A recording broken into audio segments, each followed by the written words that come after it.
Hi, you guys. You were asking about exercising during this COVID pandemic, and I'm going to offer you a few suggestions, and they're quite different if you have COVID and if you don't have COVID.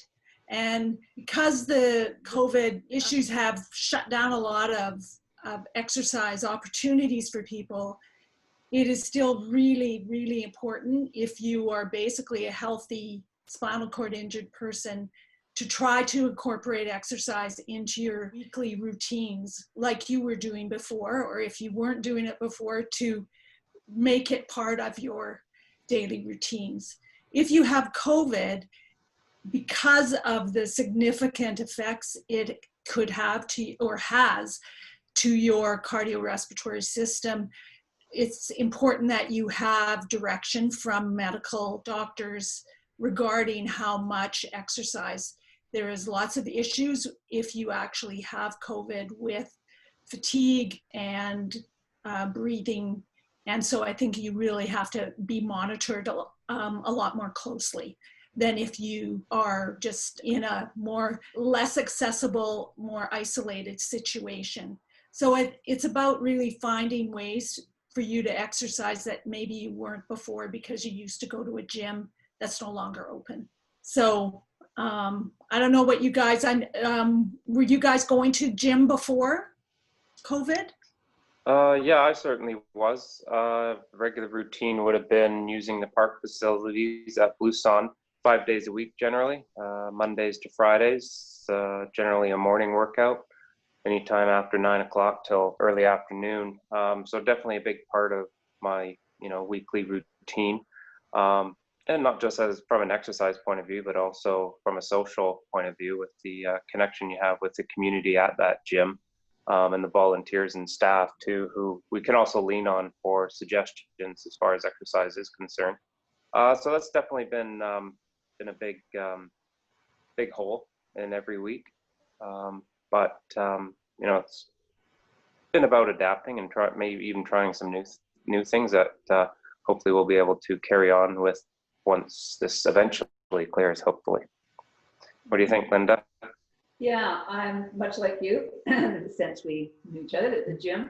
Very much participated quite actively at PARC, which is a Physical Activity Research Center as part of ICOR. And I took part in a lot of the spin classes, which I really enjoyed, which is a little difficult to do at home, to say the least. And also using the different machines and having a chance to do the social outlet. I also did yoga as well, not at the gym, but elsewhere. And I have a yoga practice every morning that I use, and combined with some excellent physio techniques that I've learned along the way.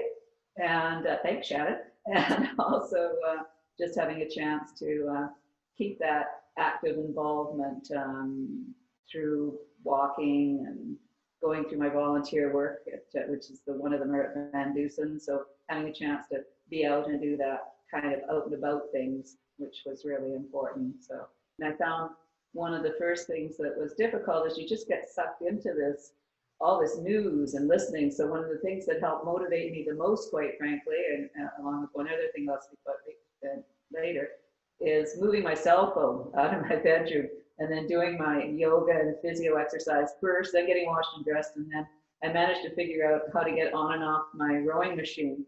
Not a thing of grace, but I've got on and off it, so that was really important to me for cardio because I can't walk fast enough to get my heart rate up. So that lacking of the cardio was a real gap. And the other thing that helped me with that is I also taught with Megan at Ocean Rehab and Fitness and started doing some online things with her. So that helped me also get going and learning what I could do to do the cardio to get it up, and also how I could figure out the strength, because at that point all my resist bands had broken. Subsequently, in my zeal of cleaning up, I did find one that was functioning, but other than that, I was using my legging and trying to figure out other stuff to try and make that balance work for me. So it's been trial and error, and I have a lovely walkway in front of me. And it's about 1 kilometer one way, so I can do about a 2 kilometer walk every day.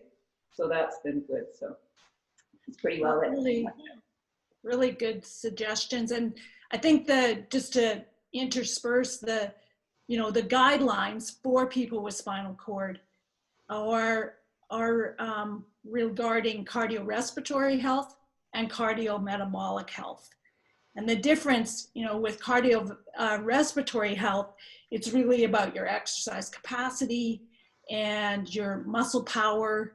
And the recommendations are to do 20 minutes, this is minimum, 20 minutes, 2 times a week of aerobic exercise as a minimum. So you can do 5 times a week like Brad does, or you do. And then you want to do 3 sets of strength exercises at a vigorous capacity for all your major muscle groups that you have still intact, 2 times a week as a minimum. For the cardiometabolic exercise, it is really regarding your fat and muscle bulk, which is a concern for a lot of people when you have muscle wasting, and also for your lipids and glucose, which can lead to diabetes. And so those recommendations have just recently been added, and that you're supposed to do 30 minutes of moderate to vigorous aerobic exercise 3 times a week. So it's really more than what the cardiorespiratory recommendations are, to try to keep your cardiometabolic and your glucose and fat content down. So those are the things that we want to try to direct people with spinal cord injury to do, which I think you guys were doing. It sounds like you are. What were you doing, Brad? Well, that's one thing during this time is I'm fortunate enough to have a SCIRE cardio machine at home that I'm able to use. So I've been doing that a lot more than I ever did at the gym. I just found at the gym, by the time I've done my weights, kind of ready to pack it up for the day and head home. And while I do a lot of wheeling in the community, I don't find that it's as good a workout as it is being in a controlled environment on the SCIRE. So that's something I'm hoping to, well, not hoping, I will continue with as we move forward out of this, is focusing on more cardio, especially as I'm aging with a spinal cord injury. Now that I'm 23 years post-injury as well, I'm noticing that the cardio and being able to keep weight off and sort of more the everyday type of fitness is more important, more so than maybe my sports focused fitness when I was younger. So I think that's been a big change for me, and that can be a positive as well. Like Linda said, I have been tapping into some of the park Zoom yoga classes, and which, you know, you're doing a lot of time focusing on breathing, something I had never really done before, and I have found that very helpful. I've always had a good stretching routine, which, you know, you can do with the yoga as well. But for me, that breathing component has been a big part, especially with the diminished lung function with my injury being at C7. So yeah, so there's been some positive changes. It's just a matter of focusing on those positive changes and trying not to get sucked into all of the negative stuff, even though it is there and is real. Yeah. Right. Shannon, can I just ask something else too? One of the things that when we were talking about the breathing, because I think that for many people, that thought of COVID and one of the symptoms and ending up on a ventilator is rather terrifying, to be perfectly honest. Yeah. So when I started doing more exercises to help with the breathing. So I guess, are there anything specifically that we should be watching out for when we're doing that, and just do deep breathing, or just breathing deeply when we're, say, going up an incline, if we have the ability to do that? Could you speak to that a wee bit, please? Yeah, I mean, a lot of that, again, depends on your level of injury. And do you have full, because if you have, if you're at a C4 or below, you have your diaphragm, and so you can breathe in, but you don't have, unless you're down around low thoracic, so have most of your trunk muscles, you don't have all the muscles of expiration to force the air out. So that is going to affect your breathing for sure. And so what you want to do is exercise those muscles as much as you can, working on things like yoga, really working on expanding and working the muscles you have. There are little inspiratory muscle breathers, exercise devices that some people use and purchase. And there are also lung volume recruitment. They're like a little ambu bag that you can push air into your lungs to try to keep them nice and expanded. So all of those are good. And just making sure you stay flexible and your rib cage stays flexible so that it can expand. I was just with great noise, just going to show, just excuse me, sorry, you guys are definitely in it. Something like this is what you're talking about? Where, yes. yeah, Yeah. okay. Yeah. Yeah. Some people, I've had some people that don't like that, but even will do fun things like a harmonica or, you know, musical type things to work their breathing muscles. And that can be just a little bit different thing. So you're taking up a musical instrument at the same time as maybe trying to exercise those muscles a bit. Otis.